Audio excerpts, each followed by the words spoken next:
পক্ষে কথা বলবো না, সবাই আমাদের ভাই, আমাদের কোনো বিভেদ নাই। আমরা সব জাতির সাথে ভাই বাজার হিসাবে চলবো। আমরা চাই যে সরকার আসুক, আমরা নিরাপদে এই বাংলাদেশে থাকতে চাই। আমরা সংখ্যালঘু নই, আমরা সনাতন। আমরা সব ভাইদের বলবো, দয়া করে আপনারা ফেসবুকে দেখেছেন অনেক অনেক গুজব সৃষ্টি হয়েছে আমাদের পক্ষ থেকে, অন্যজনের পক্ষ থেকে, কিন্তু আমরা চাই এই বাংলাদেশে সবাই, যে কোনো সরকার আসুক, প্রত্যেক সরকারের আমলে আমরা নিরাপদ থাকতে চাই।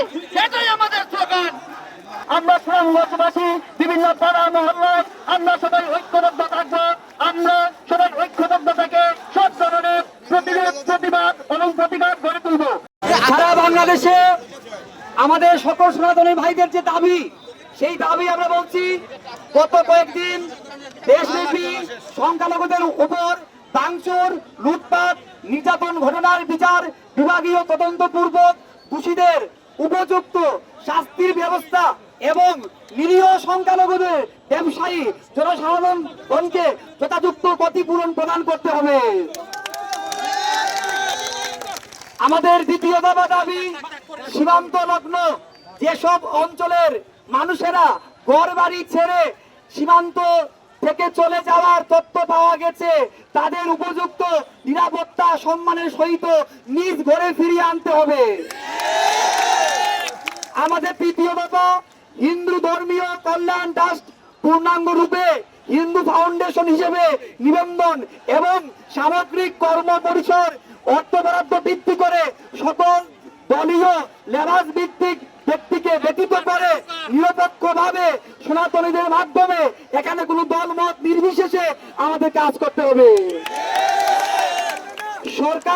সরকারের সকল পর্যায়ে সংখ্যালঘুদের যথাযথ প্রতিনিধিত্ব করার জন্য নিশ্চিত করতে হবে। বিদ্যমান জাতীয় মানবাধিকার কমিশনার ন্যায়পূর্বক স্বতন্ত্র জাতীয় সংখ্যালঘুদের সুরক্ষা কমিশন গঠন করতে হবে। তারপর আমাদের সপ্তম দফা দাবি হচ্ছে, বিশেষ সংখ্যালঘুদের সুরক্ষা আইন প্রণয়নের মাধ্যমে গুরুত্ব সহকারে মন্দির, ঘর বাড়ি, প্রতিষ্ঠান সমস্ত কিছুর লুটপাটের দ্রুত সময়ে বিচার করতে হবে। আমাদের সারা বাংলাদেশের 8 দফা দাবি, সর্বশেষ দফা দাবি হচ্ছে সংখ্যালঘুদের ধর্মীয় অনুষ্ঠান এবং উৎসব নির্বিঘ্নে যথাবিধি পালন হওয়ার জন্য ব্যাপারে উপযুক্ত নিরাপত্তার মাধ্যমে নিশ্চিত প্রদান করতে হবে। সারা বাংলাদেশে যে সংখ্যালঘু নির্যাতন হয়েছে তার বিরুদ্ধে আজকে প্রতিটা জায়গায় 52টা জেলায় আজকে সংখ্যালঘু নির্যাতন হয়েছে, অগ্নিসংযোগ, ভাঙচুর, লুটপাট হয়েছে। তার বিরুদ্ধে আজকের এই যে আজকে মানববন্ধন সুনামগঞ্জের আমরা দেখেছি বিএনপি নেতৃবৃন্দ, ছাত্র দলের নেতৃবৃন্দ,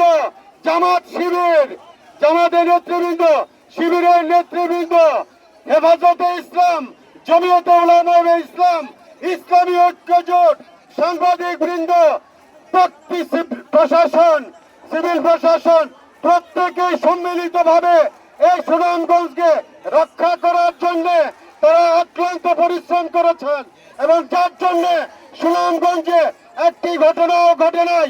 এর জন্য আমরা সুনামগঞ্জের আপামর জনসাধারণকে ধন্যবাদ জানাই।